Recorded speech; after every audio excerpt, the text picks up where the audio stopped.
my dad never let me own a phone. He'd already lost one son to an online predator, and he wasn't going to let it happen again. I tried to explain that I wasn't like Kyle. I didn't want to meet up with anyone from the internet. All I wanted was to message my friends and watch YouTube videos on the bus. But Dad wouldn't have it. Since Kyle disappeared, I barely left my room. When dinner was ready, I waited until Dad had finished eating before I grabbed my plate. Easier that way, without him watching. If I ate too slowly, he'd snap, "What? Not good enough for you." Before, Kyle used to redirect our old man's anger at himself, shielding me from the worst of it. He'd taken a beating once when I knocked over a can of red paint in the garage. Whenever someone asked about the purple bruise under his eye, he'd say it came from playing hockey. I never got the chance to thank him for that. I worked part-time, bagging groceries at the Quick Mart, and saved $200. One of my friends, Devin, sold me a cheap Motorola smartphone. I added people's socials, installed YouTube, Spotify, and a few other apps, and set up this Reddit profile. I couldn't risk Dad finding out the phone, so I pried up a floorboard in our bedroom, my bedroom, to hide it. I had to keep reminding myself of that. Without Kyle, there was no more our room, our desk, or our wardrobe. It was all mine, and that's all it would ever be. With steady internet access, my morbid curiosity got the better of me, and I Googled Kyle's name.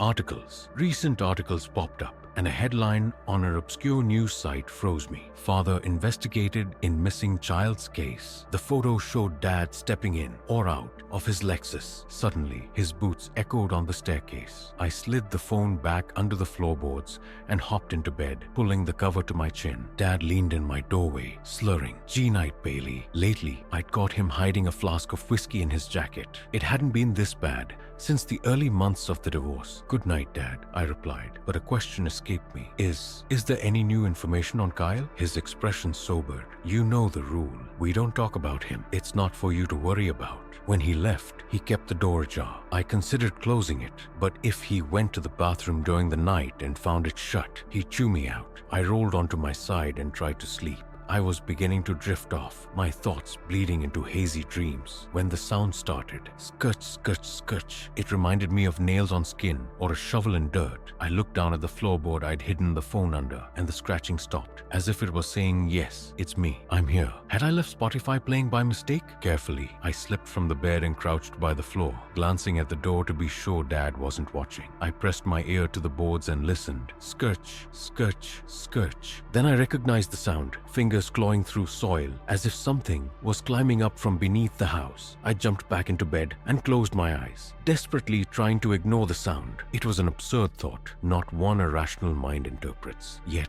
I couldn't bring myself to lift the floorboard and look inside. The next morning, I asked Dad what it could be. He had an immediate answer. Rats. They'd probably nested in the walls and floor. One must have fallen into a gap and trapped itself. Night after night, the scraping continued. I wondered how long a rat could survive. 5 days? A week? By the end of 2 weeks, I knew it couldn't be a rat. The sounds grew louder, closer. At times when there was no wind outside, I'd hear weak, whistling breaths creeping up from the floorboard. I forced myself to endure it for 2 more days, determined to block out the noises until they faded. Until last night, when everything changed. The scratching began as usual around 2 or 3 in the morning, but after a few hours it stopped. Silence stretched, and for a peaceful moment I thought it may have stopped. But then the scraping resumed, rougher, fingernails against wood. The loose floorboard wobbled open as something shifted beneath. Too terrified to look, I grabbed a stack of textbooks and placed them onto the board. The wobbling ceased, but on the other side, the scratching continued.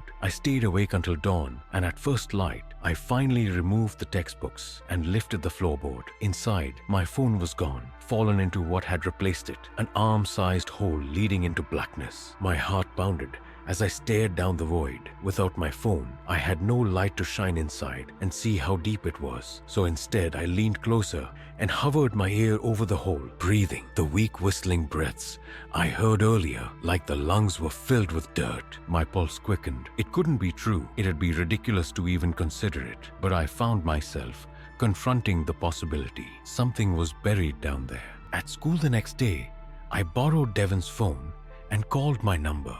Devin gave a short laugh. "You think the thing in the hole knows how to use a phone?" The phone rang 7 times, then clicked as someone answered. "Hello?" I whispered. A voice I knew all too well. Kyle's voice crackled through the static.